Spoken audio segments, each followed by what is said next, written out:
next one is biscuits. These are super simple to make. You only need one bowl. The way that I'm going to make it is going to be double the recipe. So obviously if you don't need as many as I do, just cut it in half. We're going to start with 6 cups of all-purpose flour. Then there's 8 teaspoons of baking powder, 1 teaspoon of salt, 1 teaspoon of cream of tartar, and then there is 2 teaspoons of sugar. You're not going to add it in yet though, just keep it, just keep it there. For your butter, you need 1.5 cups, 3 sticks of unsalted butter, super duper cold. So the most important part of this entire recipe is how cold you keep your butter, your milk, and your eggs. So what I do is I dice up all the sticks on a plate and then I put it in the fridge or in the freezer until I'm ready to use it. That way I know that it stays cold and I don't have to like rush to use it. You need 2 cups of whole milk, or you can use buttermilk. If you use buttermilk, you will need 2.5 cups of milk. And if you don't have buttermilk, but you want to have buttermilk, then you can do the trick of measuring out 1 cup of your milk, taking a tablespoon out and replacing it with 1 tablespoon of white vinegar, only white vinegar, and then you let it sit. And it turns it into a acceptable substitute for buttermilk. So since this is 2 cups, you would just do that. You also need 2 eggs. Words are hard. The reason that I keep the milk and the eggs in the fridge also until I'm about to use them is so that they can just help the butter stay as cold as possible. So we're gonna get started with what I think some people probably have the hardest time with, which is cutting in the butter. Don't use your hands for this. Your hands get too warm. You will melt the butter and then they're not gonna be flaky. But you know, what's a biscuit if it's not flaky? So you can use a pastry cutter, you know, one of the little handle things. You can use forks. You can use 2 knives. I've never done that. I always hear people say it. Doesn't seem like the best option.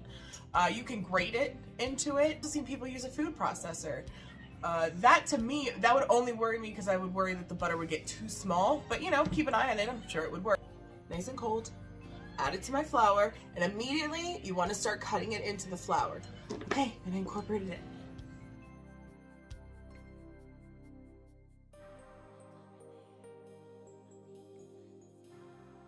So I'm gonna go ahead and I'm switching to a fork. Just wanted to give you an idea of what it looks like when you do that.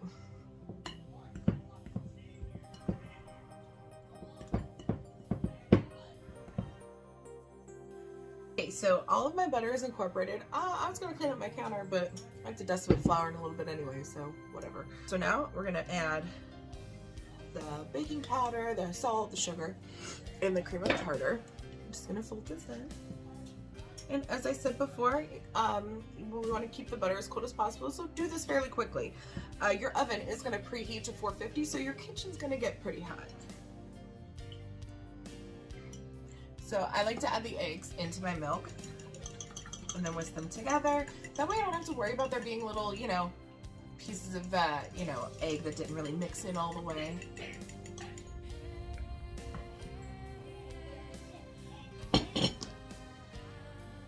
It together. Gonna flour your surface.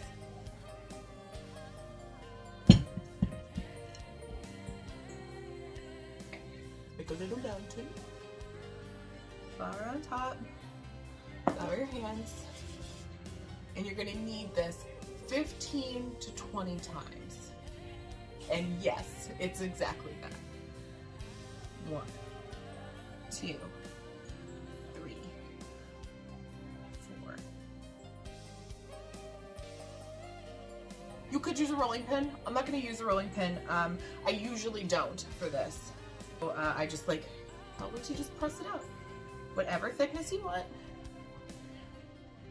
You can see the butter in your dough, and that's okay. You're supposed to.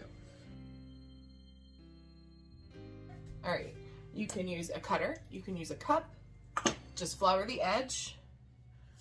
And here you go.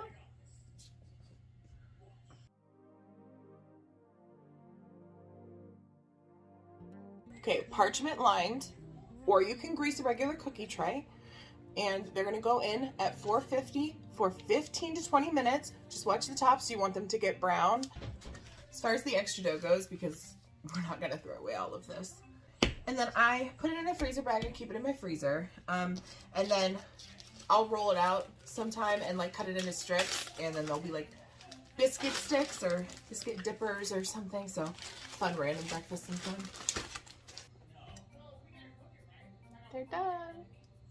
Brush a little melted butter on top if you'd like, or if you're going the sweet route, mix a little honey in with your butter, put that on top, or just honey, or eat as is. But there you go. They'll keep in an airtight container for about a week. If you're not using them right away, I suggest not putting butter on top until right before you're going to serve them.